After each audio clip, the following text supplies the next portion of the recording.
Chapter 2. The First Kingdom. The castle rose from the valley like an iron sentinel, its stone walls weathered by time and war. Banners of Veletria fluttered from the towers, their deep blue sigils stark against the golden afternoon sky. The winding road leading to its massive gates had been carved into the hillside, offering a commanding view of the surrounding land, a natural fortress built to withstand siege. Reid marched at the head of the procession, his steps measured, his mind cataloging every potential threat. The soldiers of Veletria, clad in chain and plate, bore the weary but resolute expressions of men who had seen too many battles and too few victories. Even Sir Aldrich, their leader, rode in silence, his gray eyes betraying none of his thoughts. Ahead, the castle gates were already open. The messenger had done his job. The onlookers inside the courtyard were gathering fast. Knights, courtiers, servants, and castle guards, all drawn by the rumors that had reached them long before the procession itself. The war god had arrived. Reid didn't care for the title. What he did care about was the look in their eyes. Fear, reverence, suspicion. Whispers passed between the armored men standing at the gate. Servants froze in place, staring. One of them, a stable hand, actually crossed himself and muttered a prayer as he caught sight of Fenrir behind them. The war machine, his war machine, was silent, towering over the procession like a fallen titan. Its battle-worn armor bore the scars of its final stand on Earth, deep gouges and carbon scoring, marking where it had taken hits meant to kill him. The mech's 6 legs were locked, its hydraulics frozen in place, a monument of metal and war. Reid glanced at it. "You're not done yet, big guy. Just need to get you back on your feet." The guards hesitated as they took in the sheer size of the machine. Veletria's walls were strong, its keep sturdy, but nothing in this world had been built to house a colossus like Fenrir. Sir Aldrich lifted a hand, signaling the men at the gate. "Take it to the siege yard," he ordered. "The war stables will hold it better than the courtyard." The knights exchanged wary glances before a team of mages stepped forward, their hands gripping staffs lined with glowing runes. Reid had seen them before, back at the crater, though he still didn't understand exactly what they were. They gathered near Fenrir's feet, murmuring in a language that made the air hum. A faint pulse of energy crackled between them, wrapping itself around the machine's massive frame. Slowly, the mech rose from the ground, lifted not by thrusters or servos, but by magic. The very same force that had disrupted Fenrir's systems now carried it forward. Reid's jaw tightened. The soldiers around him murmured in quiet awe, but Reid just folded his arms. "All right, so maybe this world has a few tricks after all." With Fenrir being moved, his escort wasted no time. Sir Aldrich turned in his saddle, fixing Reid with a look somewhere between caution and expectation. "The princess awaits," he said. Reid rolled his shoulders, ignoring the stiffness in his muscles. He was running on exhaustion and instinct at this point, but there was no room for hesitation. He followed the knights through the inner gates, stepping onto a stone bridge that led to the castle keep. The air here smelled of iron and old parchment, the scent of war and governance intertwined. Crossing the threshold, he entered the heart of Veletria. The great hall loomed ahead, its doors wide open. Torchlight flickered inside, casting long shadows against stone walls lined with banners and ancient weapons. The ceiling arched high above, built to impress those who entered. A dozen armored men stood flanking the entryway, their hands resting on the hilts of their swords. Reid kept his face neutral. He had seen enough battlefields to recognize a show of force when he saw one. He had barely set foot inside when the heavy doors boomed shut behind him, sealing Reid inside the great hall. He didn't flinch. This was nothing new. He had walked into war councils, interrogation rooms, and enemy bunkers before. The air here had the same weight, the same unspoken warning. The hall was vast, lined with banners that had seen better days.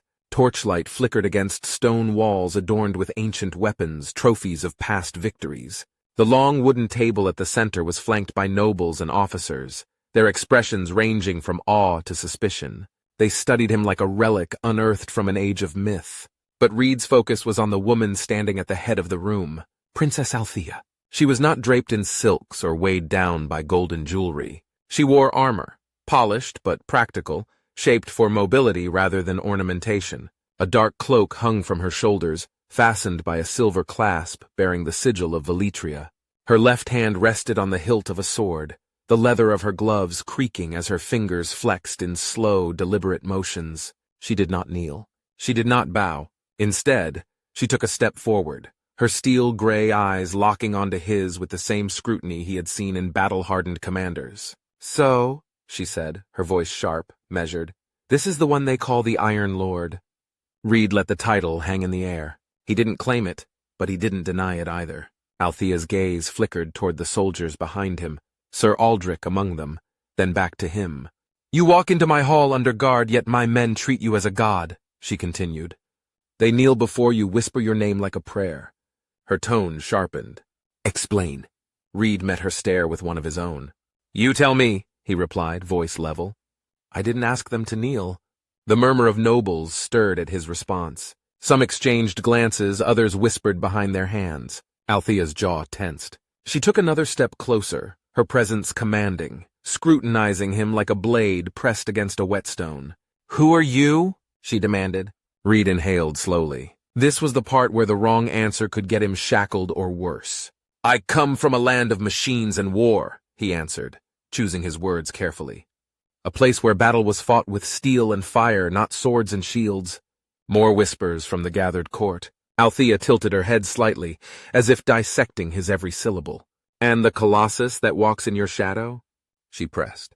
"What is its nature? What force breathes life into it?" Reid exhaled through his nose, considering his options. He couldn't explain Fenrir in terms of circuits and power cores, not to people who saw magic in the shape of the world. "It is my steed," he said at last. "A war-forged beast of iron and fury crafted to end battles before they begin."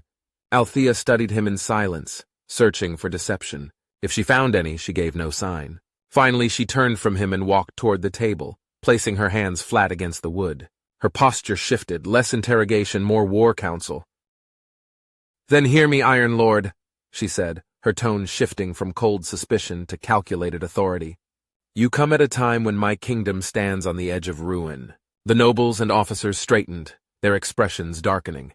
"The Holy Empire of Alaris marches against us," she continued.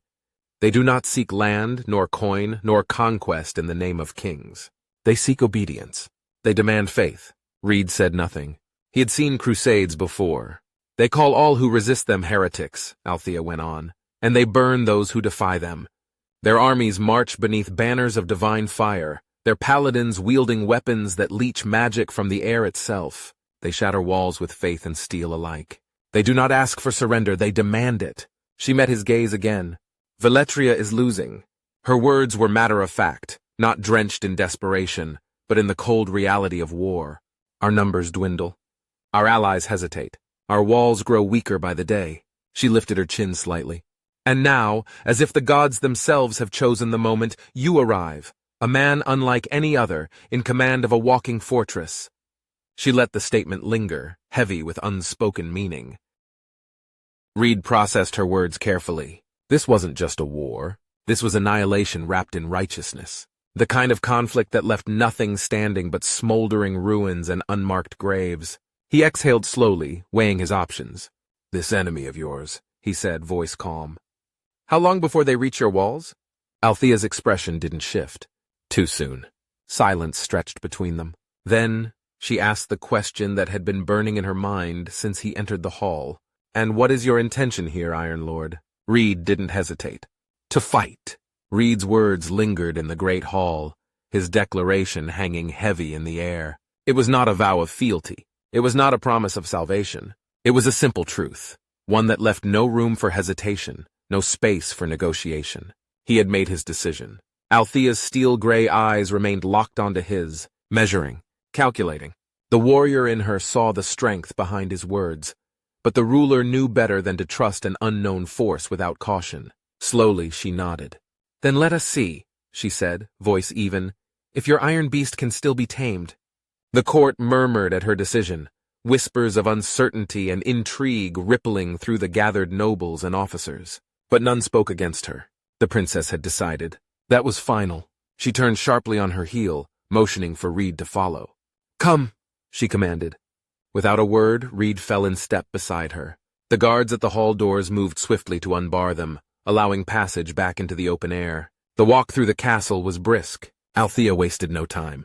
She led him through the stone corridors with the confidence of a ruler who had spent her life within these walls. The tension from before had not disappeared, but something had shifted. As they moved, Reid caught glimpses of the castle's life. Knights training in the inner courtyards, blacksmiths hammering steel, healers tending to wounded soldiers. These people had been fighting for a long time. Their faces bore the weight of a war with no victories. Finally, they passed through a set of reinforced doors and emerged into a massive open space, the siege yard. And there, at the far end, rested Fenrir. The mech's battle-worn frame was motionless, cradled by the sheer scale of the war stables. The runed staffs of the mages still hummed faintly, their energy holding the war machine in place, preventing it from collapsing further under its own weight. Reid approached, his boots crunching against the gravel. The mech was in worse condition than he had hoped. The right arm remained frozen in a defensive position, servos dead. The plating was cracked along the torso, exposing wiring and reinforced alloys. But what worried him most was the soft red glow at the back of the cockpit, the power core warning indicator. That meant trouble. His fingers instinctively went to his belt, pulling out his diagnostic tool. A flick of the wrist, and the display activated, but the readings were barely legible. The interference from the magic around him made the HUD flicker erratically. Reid cursed under his breath. "It's unstable," he muttered. "Can it be repaired?" Althea asked, watching his movements carefully. Reid exhaled slowly. "I can fix the mechanical parts," he admitted. "But the power core's another problem. It's already running on scraps. And if it keeps bleeding energy, Fenrir won't be anything more than an expensive statue." Althea nodded, unsurprised. "We have someone who may be able to assist."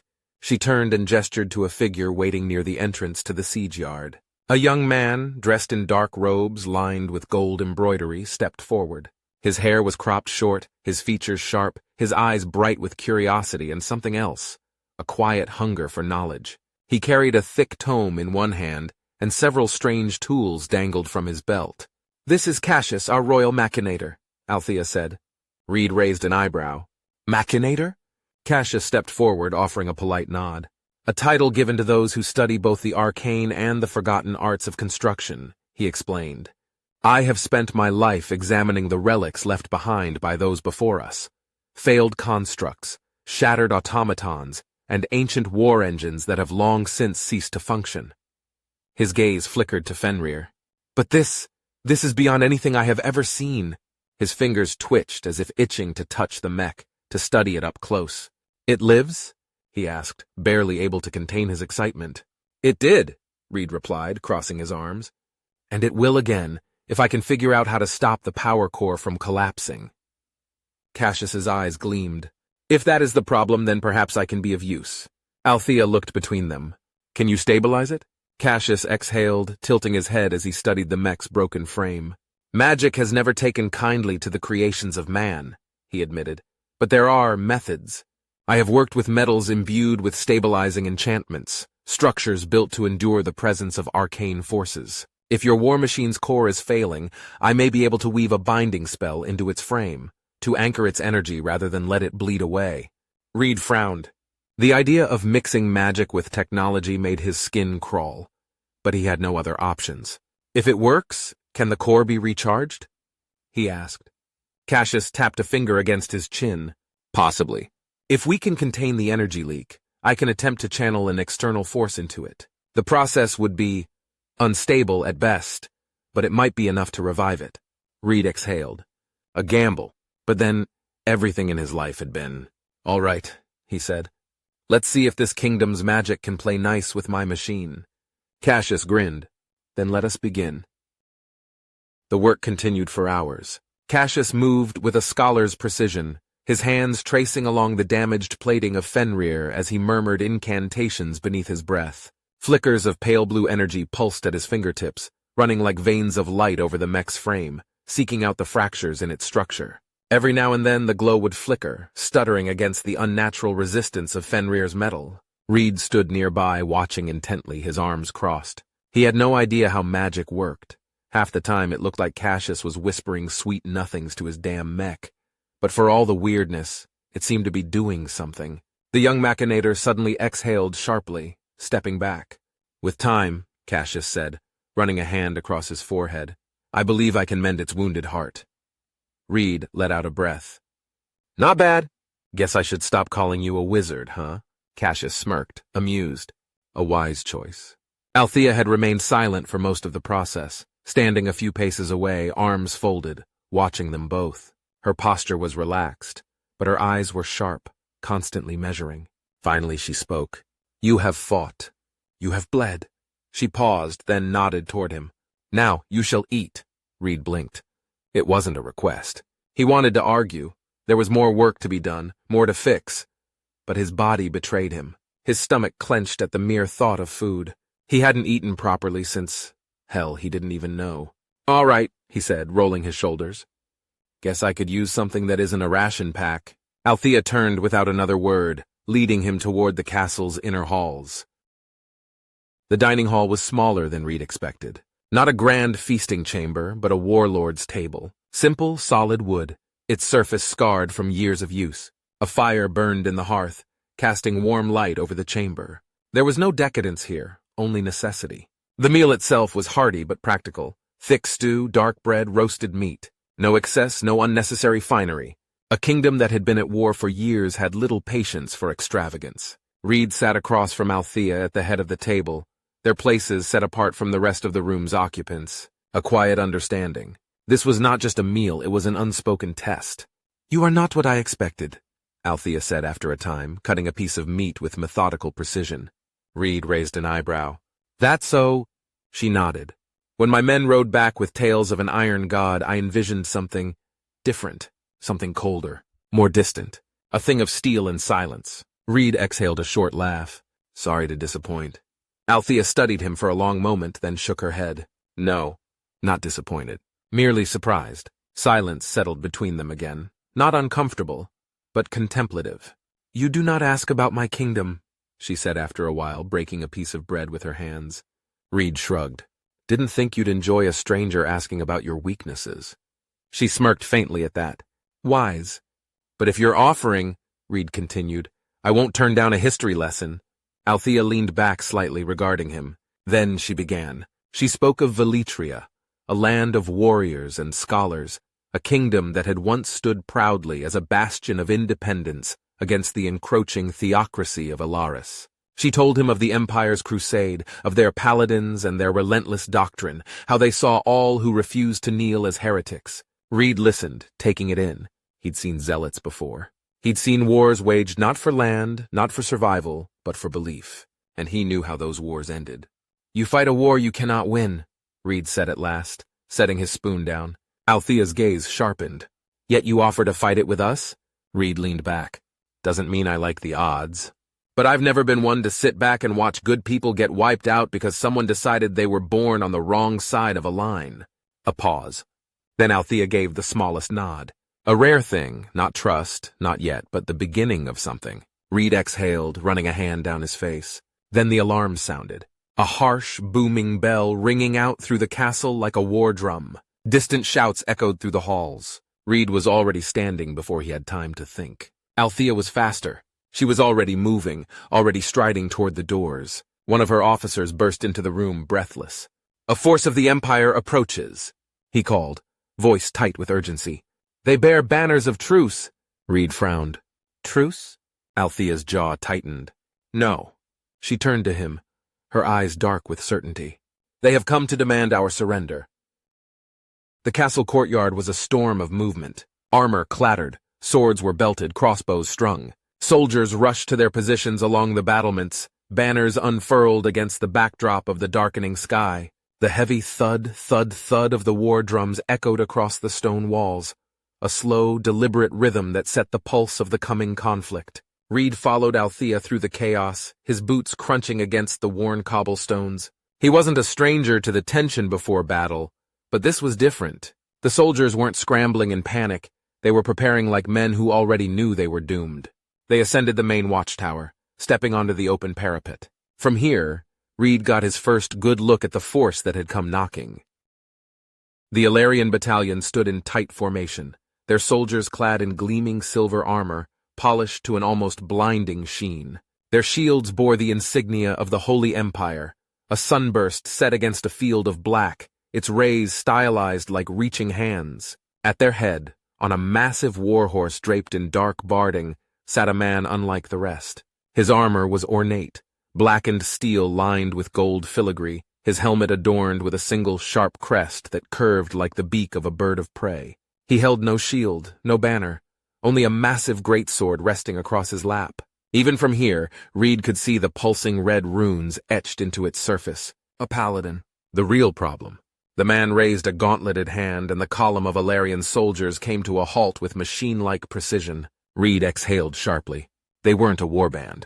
They were an army. Althea's grip tightened on the stone railing. Sir Belisar. The way she said it, it wasn't just recognition. It was disgust. You know him? Reid asked. He led the sack of Guildhelm, she said coldly. Burned the city to the ground. Gave no quarter. Reid studied the man again. There was a casual arrogance in the way he sat his horse, his posture more befitting a king surveying his property than a commander standing at the gates of an enemy's stronghold. Charming, Reid muttered. Belisar finally spoke, his voice unnervingly smooth, cutting through the air like a blade. Princess Althea of Veletria. He spoke her name like it was an insult. The Holy Empire of Alaris extends you a final act of mercy. Your people are beaten, your lands are lost. The gods have decreed the end of your heretical line. Althea said nothing, her silence sharper than any response. Belisar continued, tilting his head slightly. But the Divine King is merciful. Kneel, submit, and your remaining subjects will be spared. Resist, and I will ensure that your fall is remembered only as an example. A ripple of uneasy murmurs moved through the Veletrian ranks. Some soldiers tightened their grips on their weapons, others shifted, casting uncertain glances at their princess.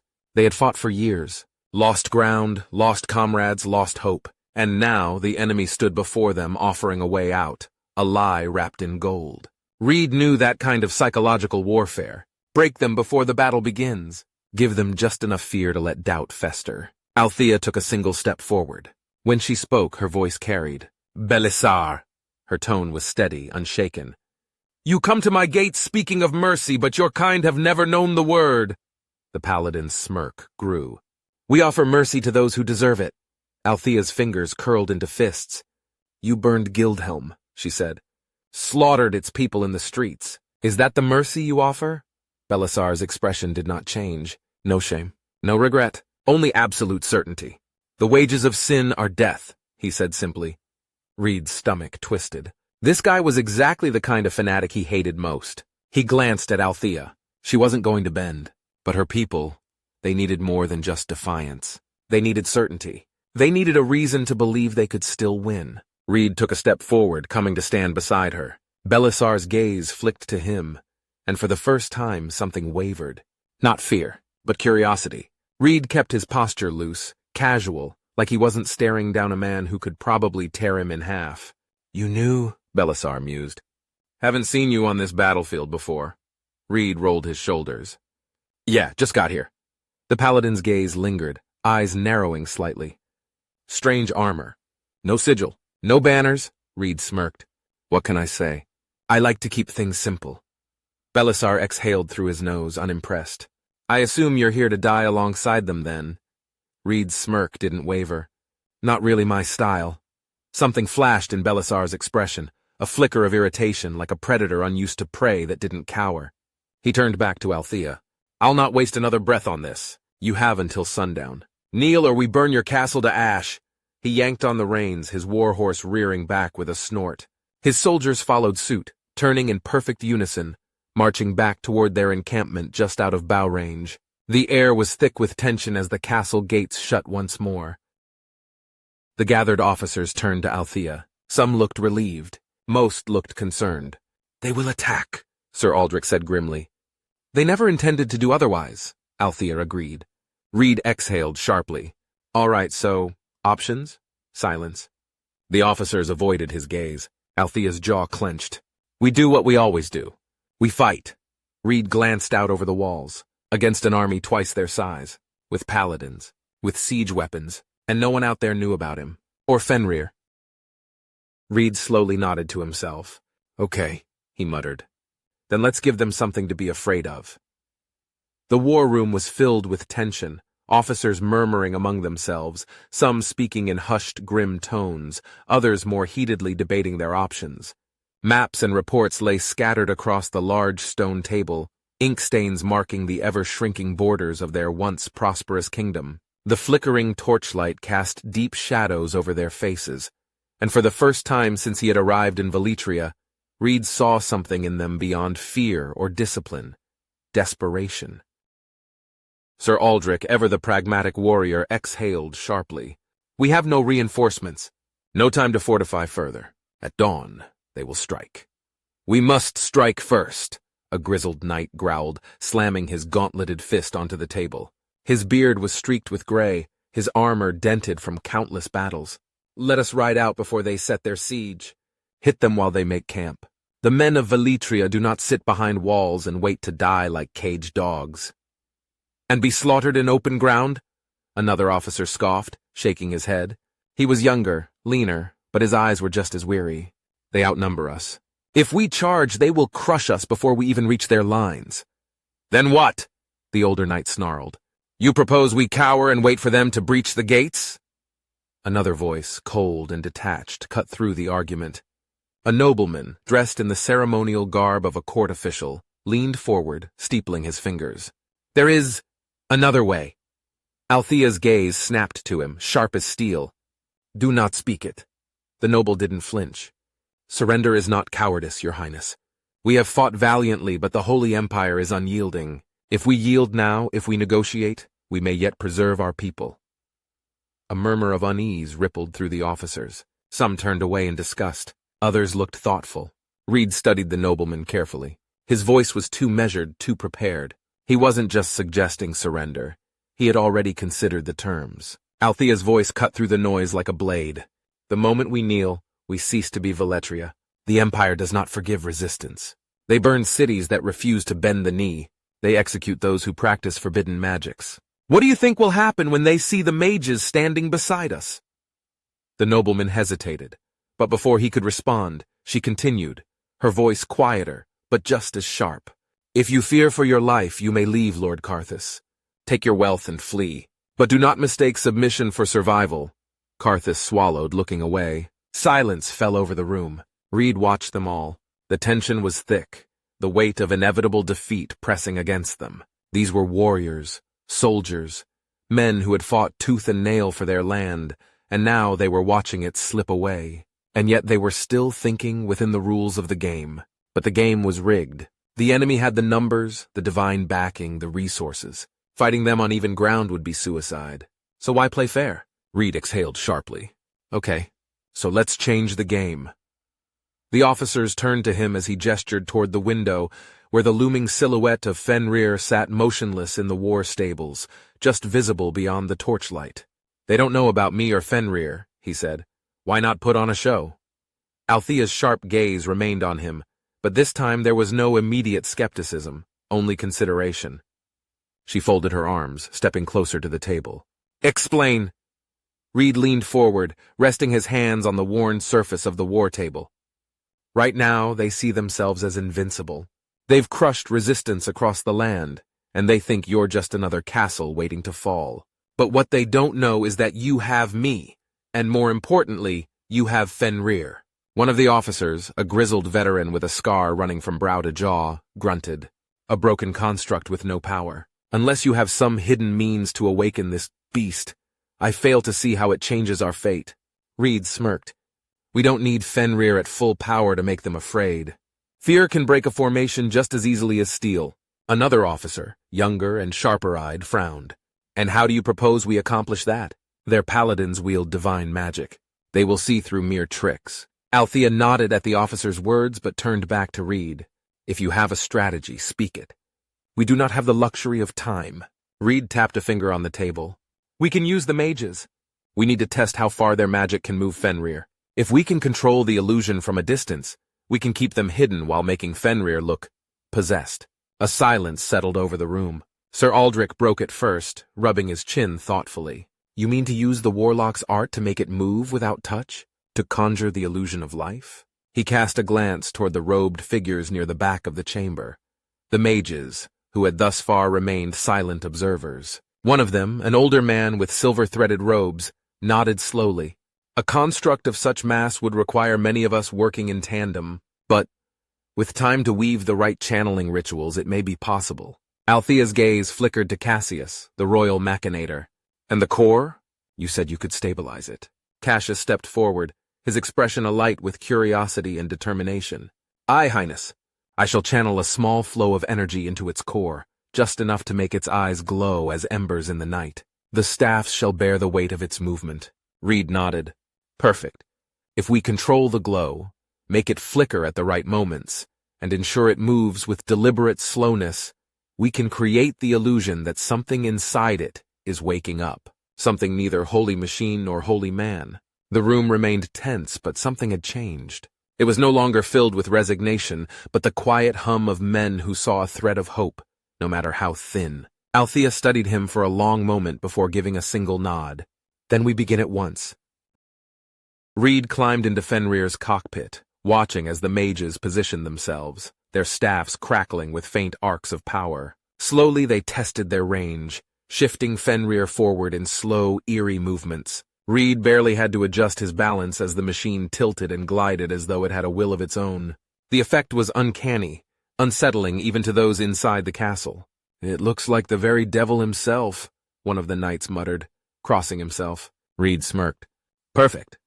With the illusion proving effective, they proceeded to the next phase, bringing Fenrir beyond the castle gates. The mages took their positions in the shadows of the ramparts, keeping their presence hidden as the massive war machine was brought forth. The archers lined the battlements, bows at the ready, their arrows nocked but undrawn. The castle gates groaned as they swung open, the iron-reinforced wood creaking under the strain. Outside, the gathered forces of the Holy Empire of Alaris snapped to attention, eyes narrowing as they watched the massive doors part. For a brief moment, an eerie silence settled over the battlefield, the only sound the distant crackling of torches lining the enemy encampment. Then the shouting began. Shields! Hold formation! A grizzled officer at the front bellowed, raising his sword high as his men scrambled into position. Form up! Ready spears! By the light, stand fast! Knights clad in polished armor rushed to the front lines, their banners snapping in the wind as they locked shields. Behind them, archers scrambled onto hastily assembled wooden platforms, knocking arrows as their commanders barked orders. The priests among them muttered hurried prayers, their hands glowing faintly as they prepared to call upon the divine. And then Fenrir emerged. The war machine moved with unnatural grace, its towering form illuminated by a deep crimson glow. The flickering, pulsing light of the mage's enchantment seeped through its battered armor, pouring from the cracks like molten fire. It cast hellish shadows across the field, stretching long and jagged against the enemy lines. A soldier near the front let out an audible gasp. By the saints, what sorcery is this? Another took an uneasy step back, his grip on his spear faltering. The officers, their jaws clenched, did their best to steady their men, but the air had changed. Where once there had been righteous confidence, now there was hesitation, uncertainty, fear. The sheer presence of the glowing demonic war construct sent ripples of unease through the ranks. Inside the cockpit, Reid smirked. It was working. With a steady breath, he engaged Fenrir's external speakers, amplifying his voice until it rolled across the battlefield like thunder. You who stand before this kingdom, kneel or be judged. The sheer force of his words sent a visible shudder through the enemy ranks. Some flinched. Others cast uneasy glances at one another, waiting for their commanders to speak. For a long, terrible moment there was no response. Then it started, small at first. A single soldier, young and wide-eyed, lost his nerve. His sword clattered to the ground, his breath coming in ragged gasps as he turned and ran. Then another, and another. The chain reaction was instant. Like a ripple in a pond, panic spread through the lower ranks. Men turned, stumbling over one another as they tried to flee. The officers roared in frustration, hacking at deserters with the flats of their blades, grabbing men by their collars and shoving them back into line. Hold, you cowards! It's a trick! Stand your ground! But it was too late. Fear had already taken root. A squad of knights in gilded armor attempted to steady the crumbling formation, but even they hesitated when Fenrir took another step forward, the crimson glow intensifying. The very air seemed to tremble with unnatural power, thick with the hum of eldritch energy. A high-ranking commander, his decorated cloak billowing behind him, pushed forward atop his warhorse. His voice cut through the chaos like a blade. Fools! It is but a machine, a heretical contraption. The light shall cleanse it. He turned, raising his sword toward the priests at the rear. Call down divine judgment. Burn this abomination! The priests nodded, raising their hands in unison. Holy sigils burned into the air, golden runes spinning as they chanted in a language not meant for mortal tongues. Reid's heart pounded. He didn't know what they were about to do, but he sure as hell wasn't going to sit and find out. He took a step forward, timing his movement with another surge of energy from the mages hidden behind the castle walls. The glow around Fenrir burned brighter, casting deep crimson reflections across the enemy's polished armor. The fear spread faster now. A captain shoved his way forward, eyes wild. The gods have abandoned us! We must go. One of the priests faltered mid-chant, his lips trembling. He looked back at his own commander, then at the retreating men, then at the towering, glowing demon of steel before him. His resolve cracked. He turned and ran. That was all it took. The fragile remains of the formation collapsed. Knights mounted their horses and fled. Priests abandoned their spells. Entire units broke into a full rout. The Holy Empire's once mighty battalions scattered, their banners trampled beneath their own panicked retreat. Reid let out a slow exhale, the tension in his chest easing. Inside the castle walls, Althea watched from the battlements, arms crossed. That, she murmured, was well played.